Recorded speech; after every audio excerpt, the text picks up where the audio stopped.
Checksum is one of the methods to check whether the data has been corrupted or changed during data transmission. Transmission means sending data from one computer to other or one device to other device. So checksum is basically a value that is calculated from the block of data which is being sent. And that block of data can be an email, a picture, any document. So everything will be treated as a data block. So the checksum will be calculated. Checksum is a value that is calculated using an agreed algorithm between the sender. Let's say sender is A in this case and the receiver is B. So sender applies a certain algorithm to calculate the checksum, a certain value. So after calculation, for instance, the checksum was 50. Now the block of data, this is the block of data and this is the checksum that is sent together, okay, and the data is sent to the receiving computer, to computer B. For example, the data reaches here to receiver. So B is receiver at the moment, and the checksum as well, because I told you that the block of data and the checksum are sent together.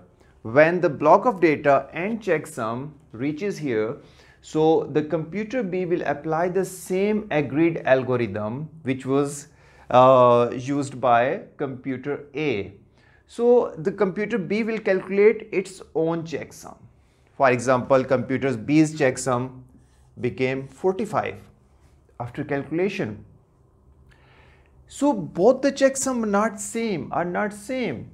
So the computer B will ask the sender, in this case computer A, to resend the data because some data has been changed or corrupted, because my checksum is different from your checksum. So now computer A will again send the data block with the calculated checksum, and when the data block and the checksum has been reached at computer B, so computer B again will apply the same algorithm to calculate the checksum. For example, this time the B's calculated checksum was same as of the A's checksum. So if both the checksum are same, that means the data has been transmitted correctly without any change. ARQ, or automatic repeat request, is also one of the methods to make sure that the data has been transmitted correctly. So basically it uses two factors. The first is acknowledgement. Acknowledgement can be either positive or negative, and second important factor is timeout. So let's see how it works. For instance, computer A is a sender and computer B is receiver. Computer A sends data to computer B. Computer B will apply a certain error checking methods. For example, it uses CRC, cyclic redundancy check. I have already explained CRC in packet switching. So if there was no error in the data after applying this error checking method, so computer B, the receiver, will send a positive acknowledgement to computer A that I have correctly received the data. Otherwise, if there was an error in the data, so computer B will send a negative acknowledgement to computer A, asking the computer to resend the data because there is something wrong with the data. Second factor was the timeout. So a predetermined time is set by the sender while sending the data. So if there is no acknowledgement received within that set time, so computer A will resend the data until a positive acknowledgement is received from the receiver. So mostly this error checking method is used in mobile networks for data integrity. अभी discuss करते हैं जी check digit क्या होता है। Check digit एक digit है जो कि कुछ नंबरों से कैलकुलेट होता है और हम उस चेक डिजिट को उन नंबर के साथ अटैच कर देते हैं, जो कि उन नंबरों की करेक्टनेस को और डेटा एंट्री एरर्स को डिटेक्ट करता है। हमारे पास दो मेथड्स यूज़ होते हैं जो बहुत कॉमन है। एक मेथड है ISBN 13 का और दूसरा है मॉड्यूलो 11 का।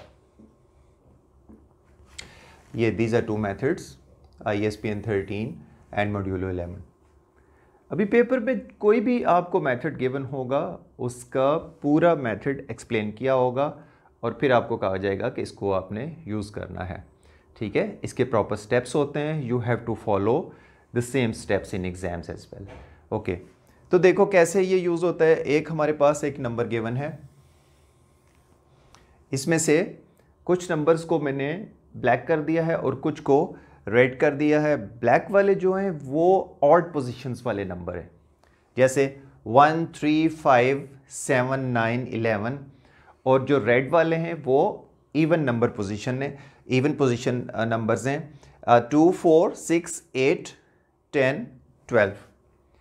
ठीक है, उनकी आइडेंटिफिकेशन के लिए इवन पोजीशन और ऑड पोजीशंस को सेपरेट कर दिया है। सबसे पहले आपने जो ऑड पोजीशन वाले नंबर्स हैं उनका आप सम फाइंड कर लें।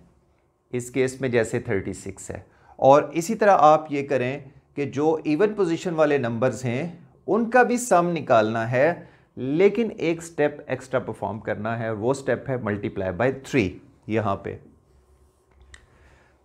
ये सारा मेथड आपको फिर मैं बता रहा हूँ कि ये मेथड गिवन होगा, आपने इसमें परेशान नहीं होना कि ये 3 से मल्टीप्लाई क्यों हो रहा है। ठीक है, वो आपको गिवन होगा कि आपने किस चीज़ से इसको मल्टीप्लाई करना है। 3 से मल्टीप्लाई किया और हमारे पास जो फाइनल सम आया वो है 75। अब ये दो सम्स हैं, पहला 36 ऑड नंबर्स को ऐड करने से और एक इवन नंबर्स को ऐड करके, तो मल्टीप्लाई बाय 3 भी किया गया और हमारे पास एक और सम आ गया, और जो फाइनल सम है वो बना है 111। इन दो सम्स को ऐड करने से हमारे पास एक और फाइनल सम बन गया। आपने इसको ये करना है कि 111 को अब आपने डिवाइड करना है 11 के साथ, तो मैक्सिमम ये देखें 10 टाइम जाएगा। हमारे पास आ गया रिमाइंडर 1। फाइनल स्टेप ये करना है कि इस रिमाइंडर को आपने 10 में से सब्ट्रैक्ट करना है। ठीक है, तो अगर मैं 10 में से इस रिमाइंडर को सब्ट्रैक्ट करता हूँ, I get 9। So 9 is the missing number, 9 is the check digit जो कि हमने कैलकुलेट किया है इन नंबरों से, और वो 9 यहाँ पे साथ इसके अटैच हो जाएगा। तो ये नंबर पूरा आपके पास 13 डिजिट नंबर बन जाएगा। ठीक है, इसलिए ये ISBN 13 है। तो एक नंबर मिसिंग होता है जो कि हम कैलकुलेट करते हैं रिमेनिंग डिजिट से, एक डिजिट मिसिंग होता है, और वो हमने कैलकुलेट किया पूरे प्रोसेस से, हमारे पास वो आ गया जी 9। तो 9 इसके साथ लगाएंगे तो ये एक कंप्लीट नंबर बन जाएगा। अभी हम देखते हैं मॉड्यूलो 11 मेथड कैसे यूज़ होता है। मॉड्यूलो 11 मेथड में भी इसी तरह आपको नंबर गिवन होगा। ओके, यहाँ पे हमने ये नंबर ले लिया, इसके ऊपर जो इसकी वेट है या वेटिंग है वो है 2, 3, 4, 5, 6, 7, 8। एक सीक्वेंस में आपने इसका वेट लिखना है। आप यहाँ पे देख रहे होंगे कि 1 यूज़ नहीं हुआ वेटिंग में, वो 1 होता है for the check digit. Actually जो हम चेक डिजिट फाइंड करने जा रहे हैं इन नंबरों को यूज़ करते हुए। अच्छा, ये मेथड भी बहुत ईजियर है। आपने हर नंबर को उसके वेट के साथ मल्टीप्लाई करना है। जैसे 4 एक डिजिट है पहले वाला, इसका जो वेट है वो 8 है, आपने मल्टीप्लाई कर दिया। मल्टीप्लिकेशन चाहे इधर से कर लें या इधर से कर लें, उससे कोई फ़र्क नहीं पड़ता।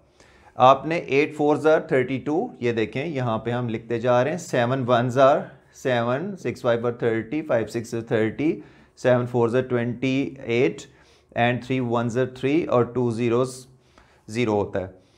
अब आपके पास इन सब प्रोडक्ट्स को ऐड कर लें, हमारे पास एक सम आ गया 130। अगेन 130 को उसी तरह जिस तरह हमने ISBN 13 मेथड में उसको 11 से डिवाइड किया, यहाँ पे भी आप इसको 11 से डिवाइड करते हैं तो मैक्सिमम हम देखते हैं कि कितने टाइम्स जा रहा है। 11 टाइम्स ये जाता है और ये बन जाएगा 121, रिमाइंडर बिकम्स 9। तो अब आपने ये करना है कि आपने इस रिमाइंडर को इस 11 में से सब्ट्रैक्ट कर देना है। ये 11 जिससे इस नंबर को आपने डिवाइड किया और जो रिमाइंडर आया उसको फर्दर आपने इस रिमाइंडर को इस 11 से सब्ट्रैक्ट कर देना है। तो हमारे पास आ गया 2।